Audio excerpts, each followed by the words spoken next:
ये इस वक्त हम जॉर्डन में अम्मान से तकरीबन, जहाँ हम रुके हैं कैपिटल सिटी जॉर्डन का, वहाँ से तकरीबन 150 किलोमीटर की दूरी पर उस जगह आए हुए हैं वादी सफ़रावी में, जहाँ पर आका अलैहिस्सलातु वस्सलाम ने पेड़ के नीचे आराम किया था मुल्क शाम यानी सीरिया जाते वक्त। ये चारों तरफ रेगिस्तान, कहीं पर भी एक दरख्त का भी नामो निशान नहीं, हल्की फुल्की जो रेगिस्तानी घास होती है उसका वजूद है बस, बाकी ये हर तरफ रेगिस्तान है। अब सामने हम जो जा रहे हैं वहाँ वो दरख्त आने वाला है जहाँ सरकार अलैहिस्सलातु वस्सलाम ने आराम फरमाया था, और इस दरख्त को तकरीबन 1440 या 1450 साल गुजर गए, अब तक हरा भरा है।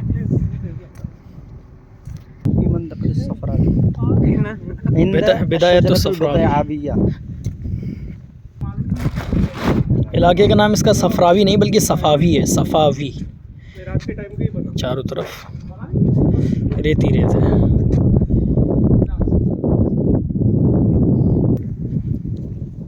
ये उस दरख्त के हम करीब पहुंचने वाले हैं जहाँ आका अलैहिस्सलाम ने आराम फरमाया था।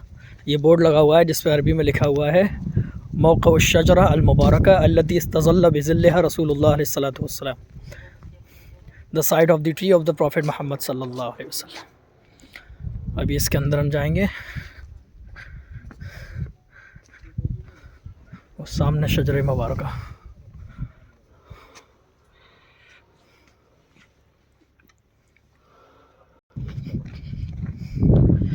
ये क्या आका अलैहिस्सलाम का अब तक ज़ाहिर होने वाला वो अजीम मौजज़ा। दरख्त पूरा हरा भरा खड़ा हुआ है, आसपास कई किलोमीटर तक ऐसे बड़े बड़े दरख्तों का वजूद नहीं है, हर तरफ रेगिस्तानी रेगिस्तान है।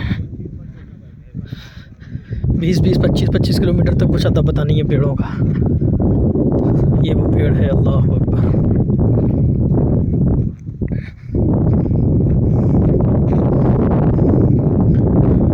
अल्लाहुम्मा सल्ली अला सय्यिदिना मौलाना मुहम्मद व अला आलिहि व सहबिहि अजमईन।